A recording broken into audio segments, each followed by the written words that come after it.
Hey everybody, welcome back. As I said, we're going to go over chapter 1, and that's about all we'll cover today. I actually noticed I was going through this PowerPoint that was sent in by the publisher of our textbook. So it has a little timer, so sometimes it's just going to go ahead without me sending it, so I'll just have to be backing up every now and then. I should have taken that setting off, but ran out of time. Any general questions or anything before I just jump into talking about physical geography? Is our chapter 1 and quiz going to be a class quiz? No, all the quizzes are online through our class website. Well, when you log into Century, you guys get like a list of your classes that you're registered for, right? Yeah, just click on this class. I only saw the PowerPoints in our class. Oh, if you go up to assessments and quizzes, Oh. we'll show you the quizzes. I'll type in an update on that, I guess, for people who haven't done that yet. Good question. I'm used to finding it in content from the other classes. Say it again. I'm used to finding it in the content section of all the other classes. The quizzes in the content section? Yeah, they kind of just give you like what you have for the week. That's fun. Well, I did put these PowerPoint slides in the content section. Quizzes aren't though. The quizzes are over in a section that's called quizzes. All right, I thought I saw one other hand. Yeah, Even when I clicked on quizzes, it said there were none. it said there were none. Yeah. Well, that's good to know. I'll go in and double check that they were properly loaded up. All right, well, at least I know no one has taken the quiz 1 yet that we're going to cover today. Thanks for letting me know. Any other questions or comments? All right, well, this class, well, especially the beginning of this class, it starts off with some kind of elementary things. We might be covering things that you've had in other classes or even in maybe high school, depending. But there's still stuff that we're going to get through. See, I told you, it's going to bump forward. Starts out, well, a lot of what we're going to be talking about is going to be talking about maps, right? Going to be showing you maps. We're going to be examining maps. That's a big part of kind of what they call the detective work of geography. Just looking at images and trying to figure out what's going on. This is a false color map. False color map shows elevation. There's lots of different ways to show elevation. Often color is useful. But this one here, well, you could see the river, and so that you could tell which level is below the water table locally in this area. This area also has a number of land features that we don't know how they came about. These kind of ovals. They've looked like basically like mini underground cave collapses, perhaps, but there's not really great evidence to back that up yet. So let's see, all the stuff we'll be talking about in geography, well, I'll just talk to you about it. All right, so geography, looking at especially physical geography, looking at the physical reality of the world, examining different landscapes, and see, all right, I'm gonna see if I can take up the timer on this.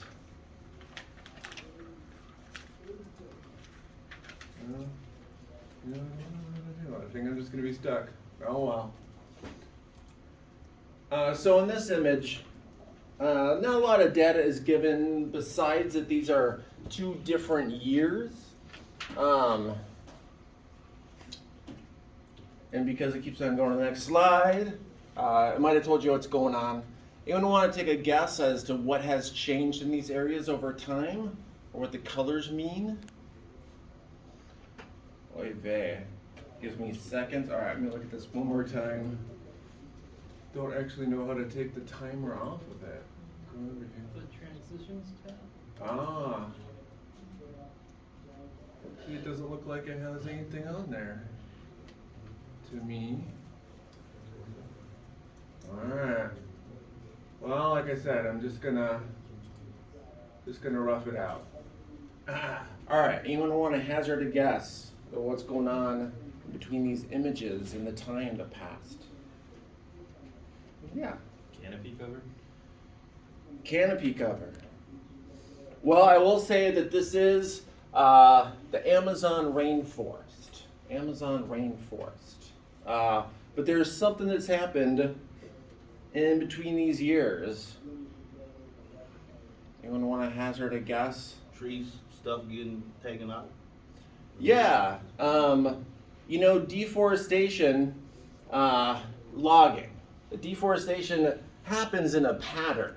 And it happens in a pattern that seems logical after you figure it out, which is there tends to be lines because it's easier to log forest and trees that are right next to your road, right? So those are places that are emptied out first. So when geographers are asked to do things like try to say what spaces have old growth forest, because what happens is after logging happens, you'll still have green stuff that grows back. The light green is new growth, and the dark green is old growth forest. And so through time, well, like I said, if you wanted to have maybe a preservation effort, you might aim for areas that are like inside, because those are areas that have the older growth forests. The new vegetation, I mean, at least it's green and there's stuff that grows back, but it takes a really long time for it to rebuild the kind of mosaic of the ecosystem that used to exist there. Usually these places that are cut, they're just switched into grazing land. Very rarely are they brought back to be, rainforest. All right, seems like the timer stopped. All right, we'll have to see. I'll be held hostage by this program. Physical geography. Well, it is what it sounds like, right? We're studying the physical landscape of the Earth. That includes the natural environment, of course, but also obviously all of the landscapes that humans have created and transformed. It's gonna go forward on me. All right. Anthropogenic landscapes, right? Landscapes that are influenced by humans. And that means a wide variety of things, right? The image that it wanted to jump to, showing New York, right, 1600 versus, modern day, right? It's a very different landscape. And of course, not all landscapes have been affected by humans as much as perhaps New York, but many of them have landscapes that, you'll be driving around and you'll see what seem like natural fields. Many of the landscapes, even landscapes in the US that are forested, those often were clear cut. The area was regraded. All kinds of things have been done. Wetlands have been drained out, right, for development and things. Waterways have been dammed. Rivers, for example, they usually in nature are very movable. They seem like very permanent things to the human time scale. But even in human time scales, rivers can dry up. They can jump around. In fact, entire ancient civilizations have had to basically pull up, stop, and find new homes if the river that was the kind of lifeblood of resources and of trade, if all of a sudden decides to jog a couple miles to the side, you got to figure out what to do. All right. Scale of inquiry. Well, as I've already been talking about in these, obviously spatial scale, where are things, how big of a problem are we looking at? Problems like pollution, sometimes they're very place specific, right? And a polluter that's happening in a local lake, for example. But often pollution is worldwide. Is this going like super fast? Jeez please. All right. Temporal scale also, right? When you talk about climates and climate change, there are things that are happening relatively quickly, and there are things that happen over long periods of time. These are some sections from the book looking at map scale. If it ever gets confusing, the terms will be used a long time of large scale and small scale. It's easy to get them confused. A large scale map, think of it this way, the things you're seeing in it are large and give you more detail, right? So, let's say if you start out with a small scale map of all of Africa, small scale because everything in it is pretty small, right? you make it a larger scale map if you're zooming into an area, say an area that's a desert, and then you're zooming in more to see that, well, the desert landscape might be a bit what you pictured, but maybe you didn't picture that there would be some life and there'd be some green areas, especially if you look at a small scale map that shows this area to be pretty desolate. You also, if you had started this analysis from the sand dunes, you may not have realized that this area we're looking at is actually right next to a giant ocean, although kind of perplexingly doesn't get rain, right? And the reason for that, we'll find out in a couple chapters. It's because, the winds in this area are actually coming from the upper atmosphere and don't have a lot of moisture in it by the time it comes down to Earth. So this air mass is not coming from right across from the ocean, it's actually coming from way above.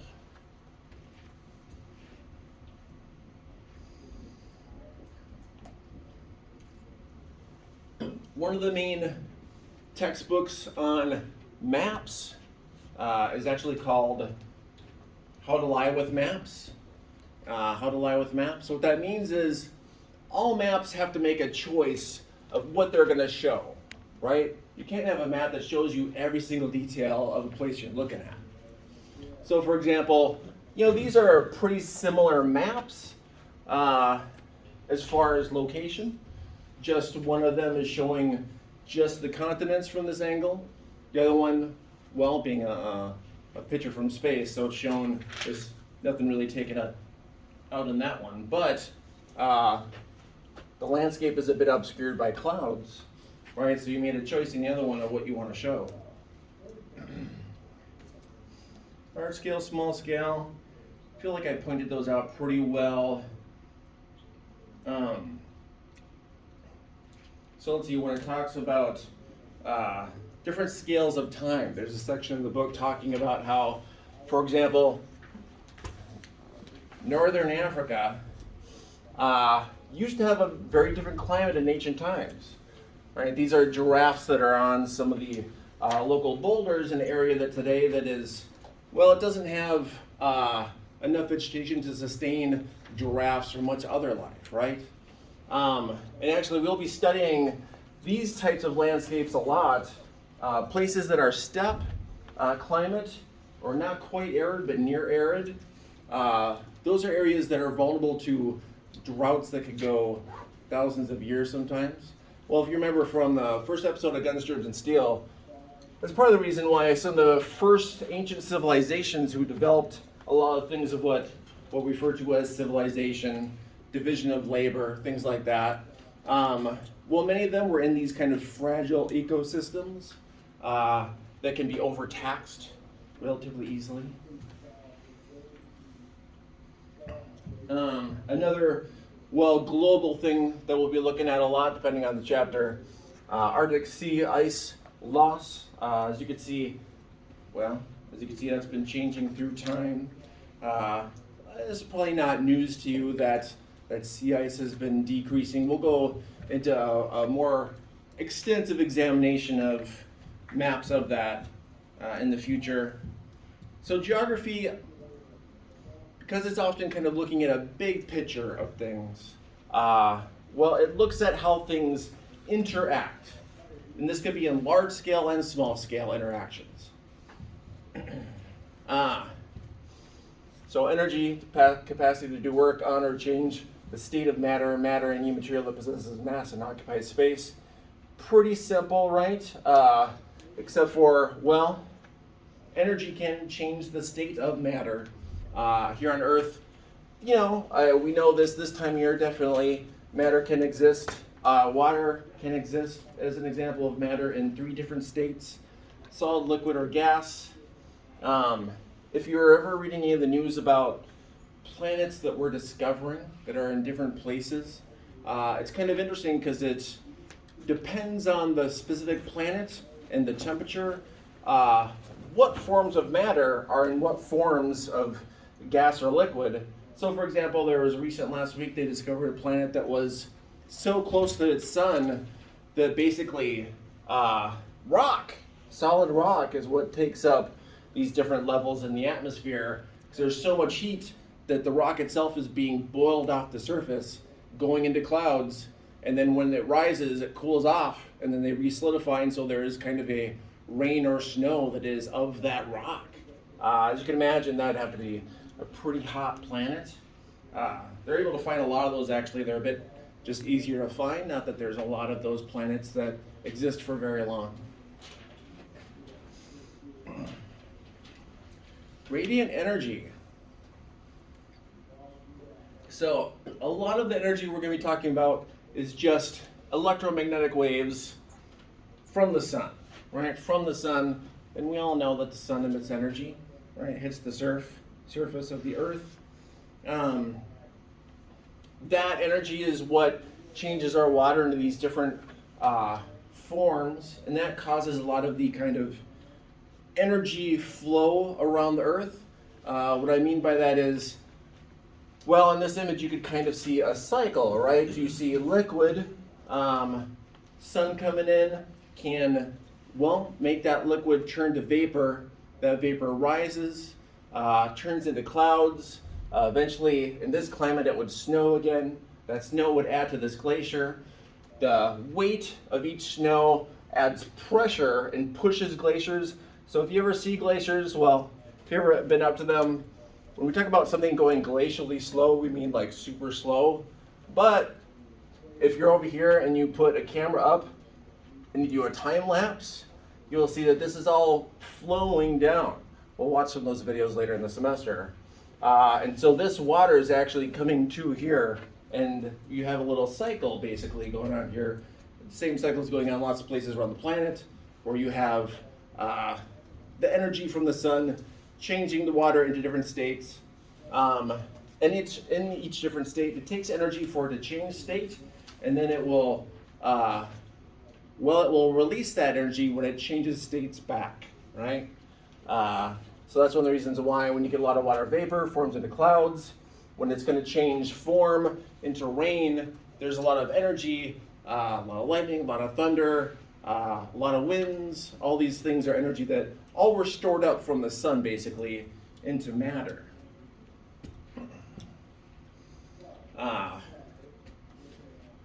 There's a clock in this one. All right. Photosynthesis. Like I said, there's a lot of these things that are things that you've studied in other classes, I'm sure.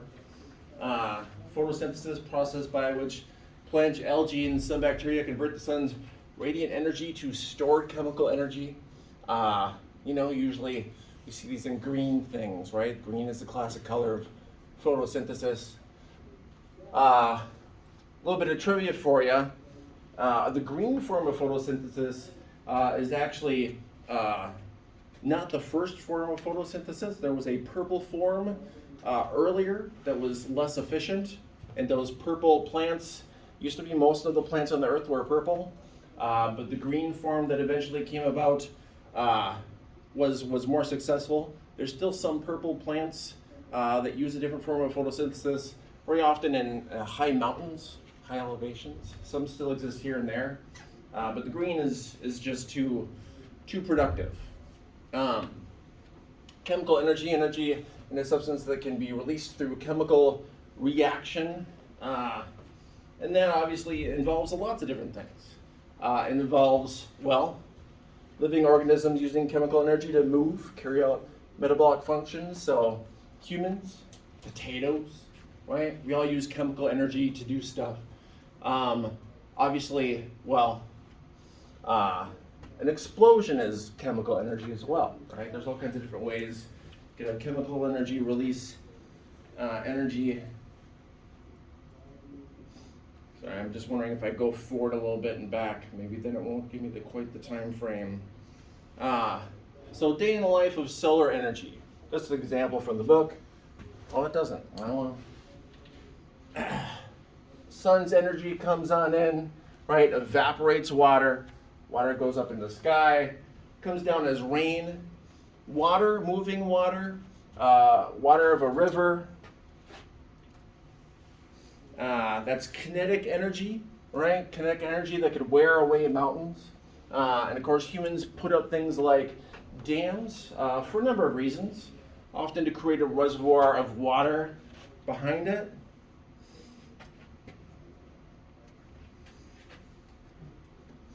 And I'm going here again. I give up. All right, so as I was saying, well, we release some of this water energy, right, for hydroelectric power. That's another reason we put dams in everywhere. That energy can be used to, well, power up a car. So it's technically a form of solar power if you count it through the steps of the process.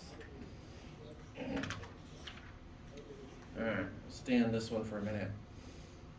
So the field of geography, as you can see, there's lots of different types of geography. Physical geography side. All right, look at one more time. I looked it up. You did? Yeah. Go to the slideshow tab. Yeah. The setup slideshow. Nah. It's not allowed me in under my account. I think I just gotta. Should be under like advanced slides. Yeah, it's all grayed out. Clear. Oh, I mean, that'll do it. Alright, we'll find out. Sorry, y'all. Working the bugs out. Like I said before, I have not lectured on this topic for this class since the before times, before the pandemic. Oh. Alright, I'll get it figured out before next time. So if after this you go to a larger university, they actually have classes on these different subcategories. So exactly, when I was a graduate student at the University of Minnesota, for example, I had a class that was just biogeography, well, at the U we have these crazy huge classes. There'd be 1,500 kids in the class, as crazy as that sounds. It'd be a whole big auditorium of students. And that's just for a sub-discipline, biogeography, which is just the geography of plants and animals in a nutshell. I think students liked it because it's like a fun science class. At a school like, a 2-year school, you're just going to have physical geography.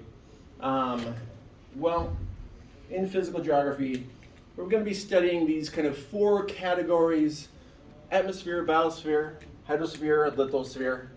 That's how they're basically broken up in all physical geography texts. Also, if you ever take an earth science class, or you have taken an earth science class, you may have noticed a fair amount of overlap between these things. All right, taking each one of these in turn a little bit. Atmosphere, right, layer of gases surrounding the Earth. I put a picture of the moon up here just because, well, when we talk about climate, the atmosphere that we have is a bit of a blanket that is, it keeps us warm at night. If you're on the surface of the moon without any atmosphere, at night you go negative 200 degrees, right? And the sun, right? I think when you look at the astronaut spacesuits, they're there to fight extreme heat and extreme cold, because the heat, without a protective layer of the sun, a couple hundred degrees or more, right? So our atmosphere does a lot for us, is what I'm saying. Physical landscapes, the biosphere, another classic area that geography is often looked. That's got a little chart here showing that within the biosphere, there's only a relatively small amount that are urbanized and cultivated by humans, but all of it has some amount of effect from humans. Lithosphere, the ocean's crust, which of course, from a human perspective, seems really, really big. But if you got a globe, one of those globes that has the raised surface, and you're feeling like these big bumps of mountains and stuff, well, the Earth's surface is actually much more flat than it seems. These are often exaggerated a bit. If you actually were holding the Earth in your hand, you would not be able to feel the mountains because they would be so small. In fact, the Earth's continental crust, which, to the human perspective is this giant thing, well, think of the size of the skin of an apple, right? Compared to the whole apple, that's a real small part of it, right? Similar with Earth's surface. So a lot of maps sometimes, of course, we're moving more and more towards digital maps, trying to get very often drone footage to get really, really good maps of places. This is a relatively new thing, but it's kind of taken over geography, taken over mapping. While making those bumps and things on maps exaggerated much more than they would otherwise be, is just very often a visualization tool. That's why those globes that have the bumps, it's not that they're kind of misinformation, it's just trying to show you relatively how big those mountains are compared to other areas of the world. Hydrosphere, all the water of the world, right? In its various forms, with a lot of study toward it changing forms through time, right? Through these different processes that we kind of take for granted, happen all around us. But these processes are creating and releasing energy. And when they create and release energy, well, that releases more energy to different places. We already talked about basically the hydroelectric power example. Cryosphere, frozen portion of the hydrosphere. And we'll have a couple of chapters talking about these landscapes, how they've affected the world. Feedback systems. We'll actually talk a great deal about feedback systems. Feedback systems, well, you see the example here from the book. Global warming creates more water vapor, higher temperature, more water vapor. Water vapor itself contributes to global warming. But on the other hand, you have the negative feedback, which is global warming, more water vapor, but more clouds. Clouds block an amount of the sun, right? So when we're looking at climates and climate change, we really have to look at a giant range of different kind of numbers and measurements to try to get an accurate sense of what's going on. This is just a classic example of a feedback cycle. Feedback cycle being, well, as you can see, a dam, and the feedback cycle being if there's a great rain somewhere, right? You get an inflow of water. You also have evaporation, loss of water. So you have kind of a cycle that is self-regulating in that way. But if you get higher rain than normal, you may have to just open up your outflow so that it doesn't breach the dam, right? And in which case, there's a whole that's a feedback cycle that humans have put in this, right, to keep the level. I'm not going to talk about all the different areas. Well, really quickly. So our 4 different areas we already talked about. There's multiple chapters on each area. So each little thing here, if you're feeling overwhelmed by all the concepts and things, we'll cover each thing a lot. So all these terms and whatnot that we're using, we're going to come back to those with each chapter. So solar energy, well, like the wind, although when we talk about wind power, we talk about it being different than solar power, right? But the wind, that power comes from the sun, right? Biosphere, this is a little map from the book showing, the range of this specific bird, right? And so sometimes when we're looking at maps and regions, we will, we'll look at regions that are kind of different mixtures to what we usually think of as regions, and different ecozones go over different countries and different states. So a map like this, for example, is one that if someone is studying geography, how it could be helpful in some type of field. Usually it's with making maps, right? This here is just an example of a map that is made for human use, but it's based on climate zones, right? But also a map like this can help you with long-term planning. Like let's say you have a large business that is in multiple areas. A map like this could help you plan out how much energy you're going to be expending in different places. Geothermal energy in the lithosphere. Plate tectonics, right? That's the kind of thing we're going to be studying more toward the end of this class. Well, actually, one thing I will say, they have this example of geothermal energy in Iceland. I don't know if anyone's ever been to Iceland. I haven't. It's one of those that's on my list. But they have enough geothermal energy that they're able to melt the snow and ice on their roads with it, right? The tough thing with geothermal energy is it's tough to convert to electricity or electrical energy. All right, this thing really wants me to move on. All right.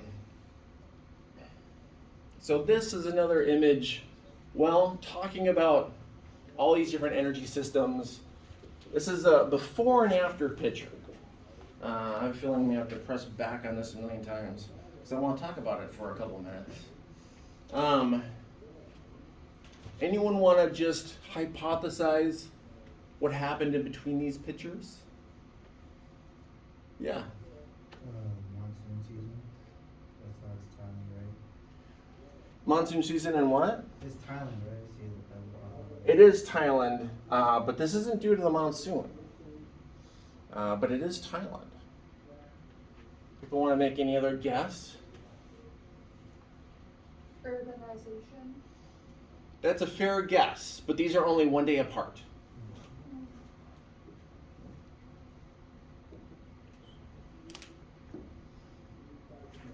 People know what a tsunami is? Tsunami? Well, I show this picture for a number of different reasons.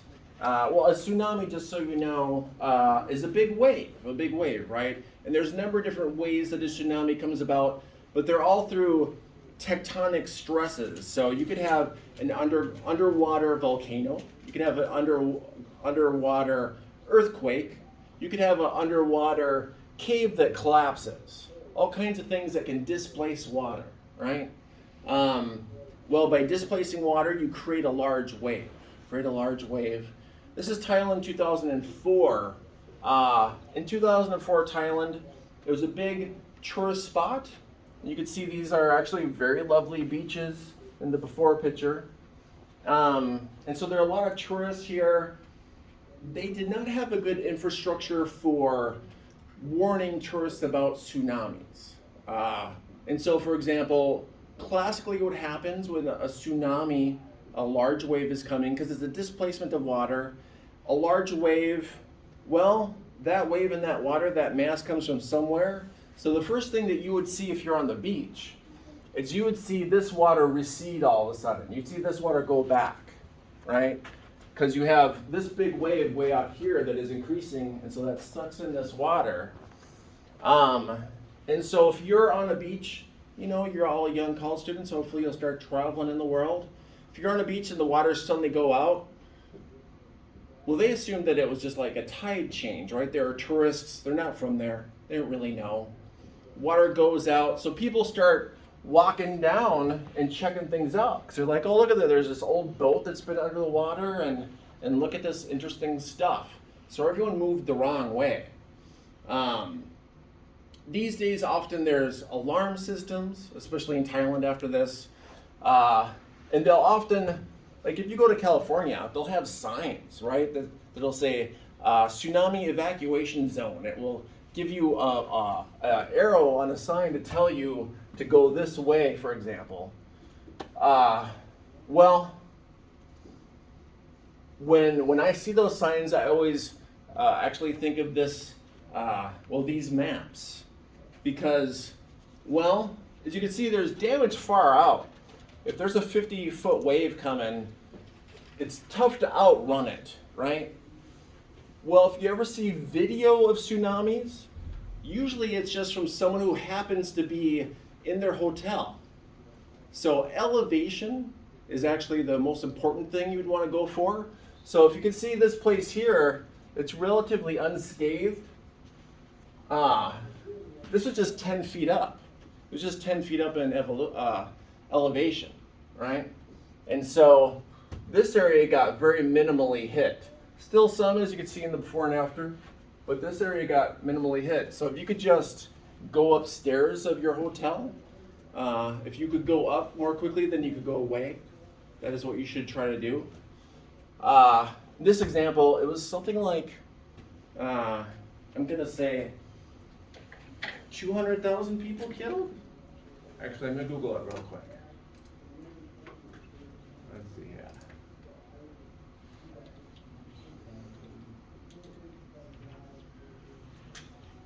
Oh, I misspelled it. What am I doing?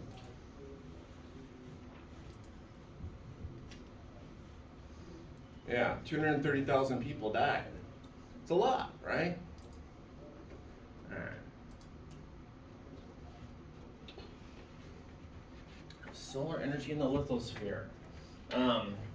Again, in these examples, you can see water that is carving out the surface. Well, that was quick. So moving water, right, has kinetic energy. We'll talk a lot about how moving water picks up stuff as it moves along. Glaciers, although they move slowly, I don't know if you can see where you are, but you see this stripe here? As these glaciers move, they grind off these mountains. They leave all kinds of different formations in the mountains as they grind through. Probably many people who grew up in Minnesota, maybe in school, high school, you studied the glaciers and the things that they do. We'll be going into more detail about that because we, of course, have lots of glacial formations in Minnesota that, you know, if you go out to a park, you might see.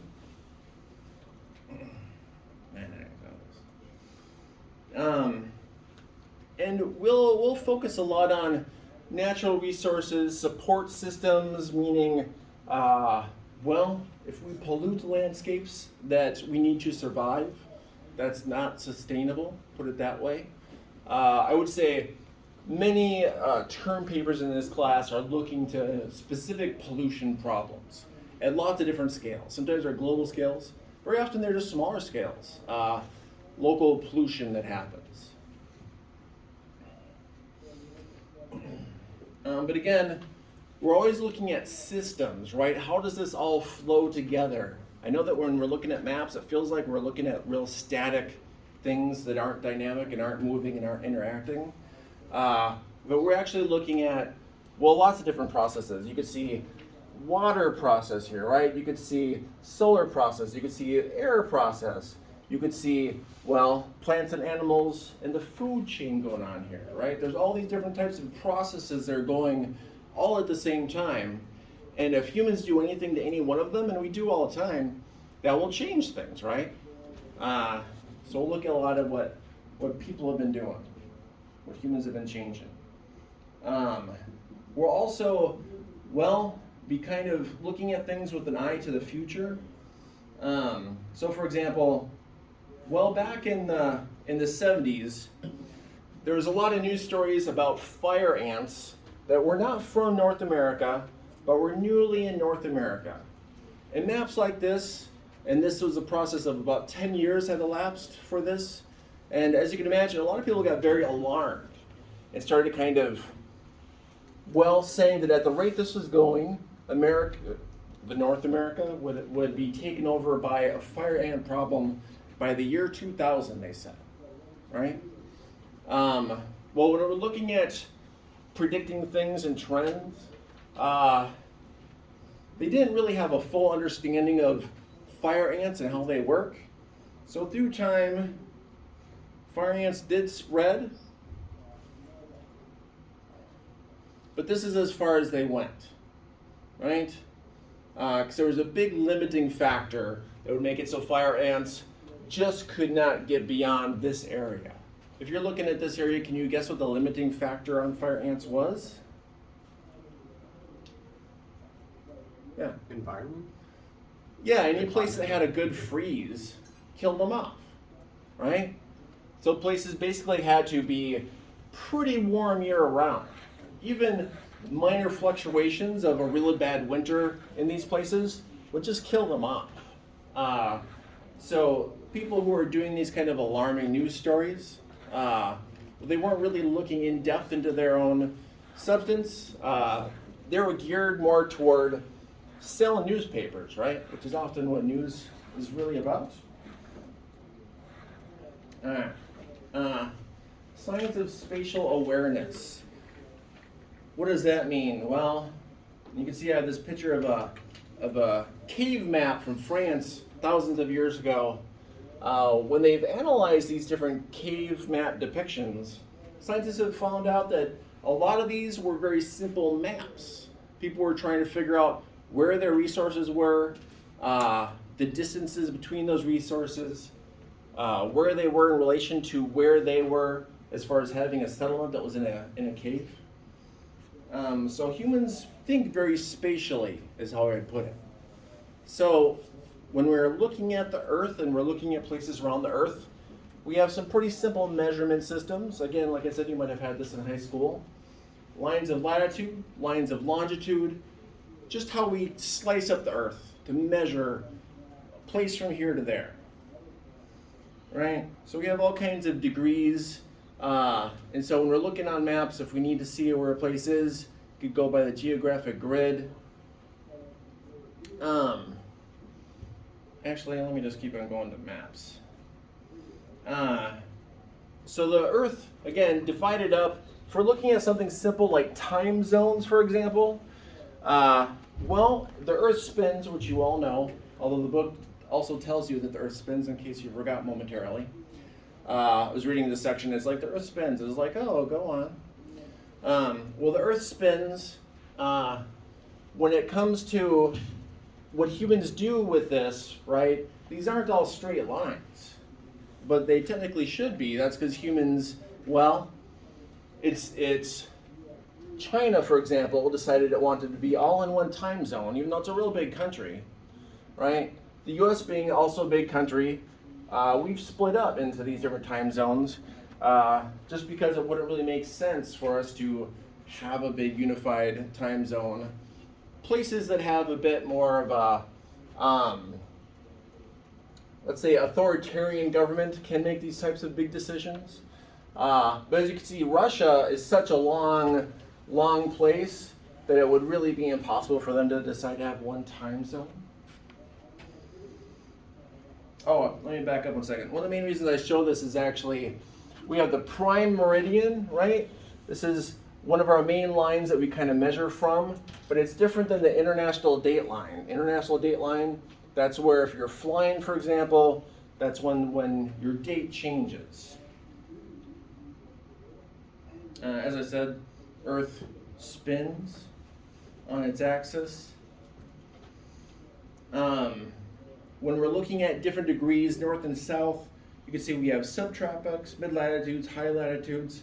We'll be taking each of these different areas in study in turn. We'll be looking at just the tropics for a while, but we'll be looking at, desert and dry landscapes. We'll be looking at temperate landscapes. We'll be looking at Arctic landscapes.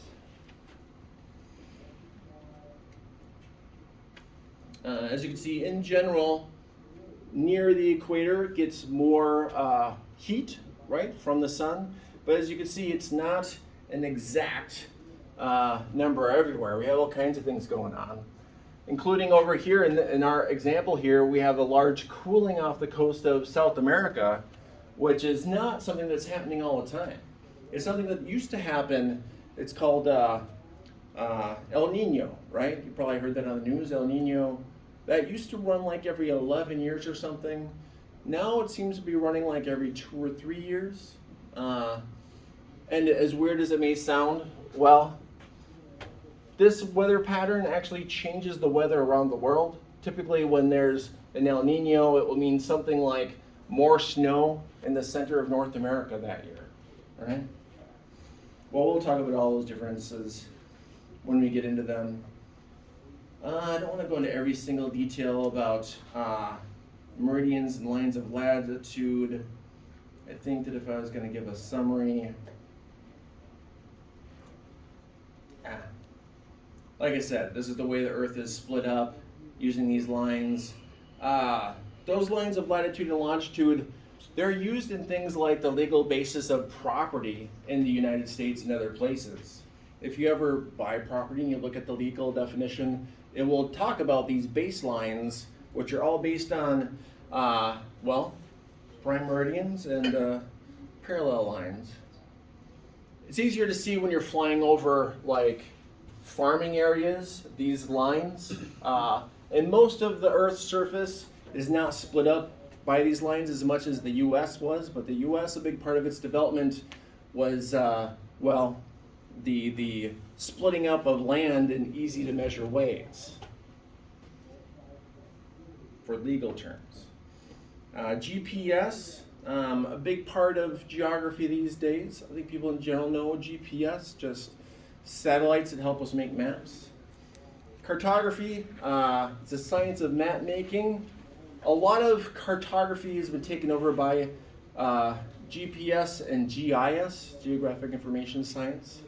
But when I was first studying geography in college, we had to hand draw our maps. Like you would take these big sheets of paper that you could see through, and you put them on top of another map, and you would write on there the changes you would want to make. As you can imagine, it was a meticulous and time-consuming process. I do not recommend cartography in the old-fashioned sense, but that's part of the reason why GIS has taken it over. All right, so another map, spatial distributions of stuff. See, now this is going to go to the next map that it gives away what this is a map of. You don't want to hazard a guess to what exactly this is a map of? Yeah. The light system in the US? Yeah, light system in the US. It's a good guess. And that is true. Yeah. Is it light pollution in the U.S.? Well, this is light pollution. So it's a bit different. Kind of depends on your definition, right? Light pollution often is measured in how much light makes it so that you can't see stars at night. But this map of just lights, like, well, a lot of people think that it's a map of a couple different things, right? Anyone guess what this could be mistakenly guessed as a map of? Population density. Yeah, population density in cities. I would say you could even see roads if you look closely on here, right? And so you could actually, this is just to say you could get a lot of data out of a map that is not actually meant to convey. You could see urban development, you could see, well, you can see where bodies of water are just from where the lights are adjacent to them. Light pollution, that's correct. So maps, and how do we make maps, and how do we split up maps? Because our book obviously is paper and is flat, right? Any accurate map would have to be round. And so when they change up maps and decide how they're going to look, they do things that are called map projections. So let me go back to this one. Actually, I'll stick in this one. This here is what we call a Mercator projection. A Mercator projection, what it does is, well, these meridian lines, as you know from what I just said a little bit earlier, these all match up at the poles, right? They should not be equally distant from each other. But this was a very popular map for a long time because it was one of the more easiest to make. But it really exaggerates, as you can see from these dots, the further from the equator you go, the more it stretches things out.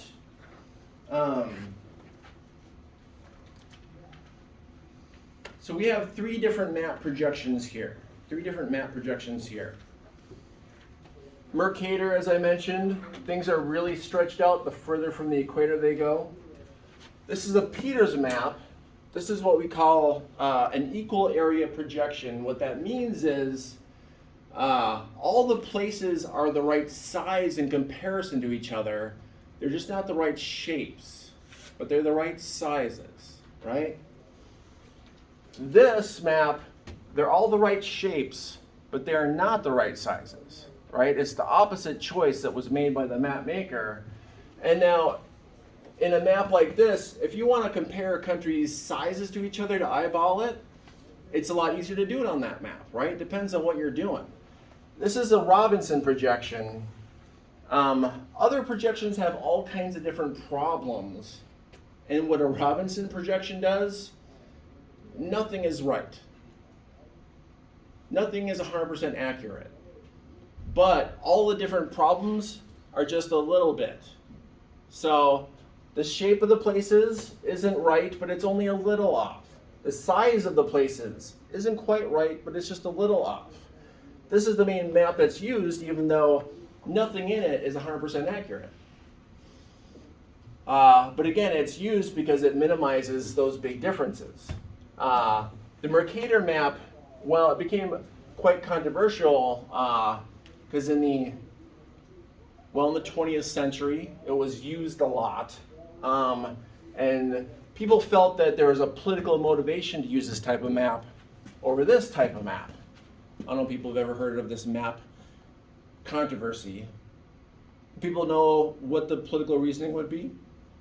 Yeah. To make third world countries smaller than first world countries? Yeah, well, and literally any country further from the equator. So in the 20th century, there were two main powers in the world that were making maps for everybody else and were making geography books. The United States and the Soviet Union, right?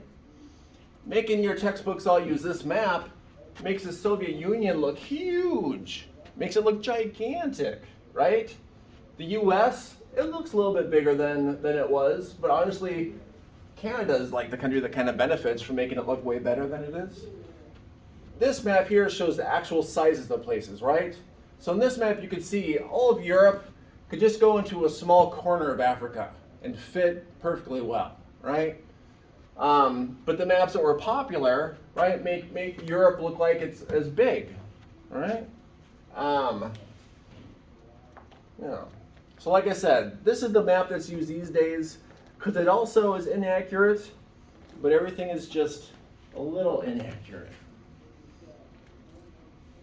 But that's one of the reasons why when we're looking at maps, you remember how we sliced the map up into all these different lines? The actual distance that it would take to travel between places will often be different on a flat map. The rub line here, this is what, if you had a globe, and let's say you were planning on sailing between two places, and you took a string and you put it on the globe and you had the string on one place or the other, and you pull the string tight so it's the quickest trip, well, it leaves a bit of a rounding thing, right? So when we look at maps and they're flat, just keep in mind that there are these inaccuracies. Great circles and small circles. Again, that's just how we split up the Earth when we're measuring things. Like the equator is a great circle because you can't slice the Earth up in lots of different ways where it's equal on both sides. The equator was an attempt to do that. Map scales. Most good maps have all the information you would need on them. They'll have some type of scale saying their size. Hopefully something in the map saying what the different formations mean. Topographic relief. So the term relief kind of gets confusing because people don't really use it in a geographic context very much. When we're talking about the relief of a map, we're talking about the amount up and down, right? And so if you're walking, like this is the same landscape shown in two different ways. If you're walking and there's a lot of up and down, we would say that there's a lot of relief. There's high relief because there's gradients, right? Sometimes the maps will have these lines of measurement of elevation to show, right? Often if you're hiking or something, you'll have a map that's more like this. And this would show it's very steep because these lines are together. If they're a bit further apart, it means it's not quite so steep, right?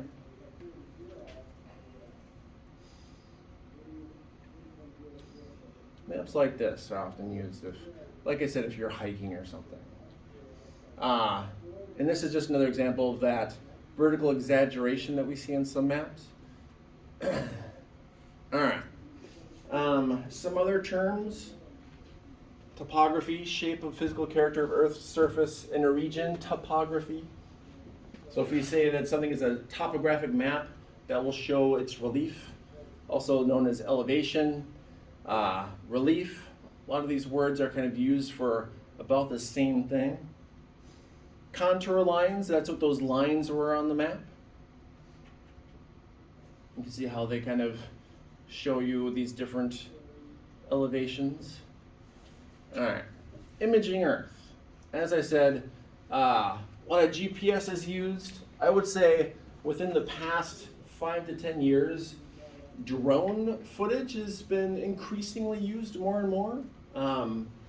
I teach here at Century, and I also teach geography over at the University of St. Thomas. There we have the higher level kind of classes, and so there, for example, I teach GIS. That's the main map making thing. And some of my colleagues, like I said, are working more and more drone footage. Drones have just become so cheap. That's why if you see a movie that's made in the past 5 years, there'll just be a ton of overhead shots. And it's because drones are cheap. So they're sticking their camera in a drone, and like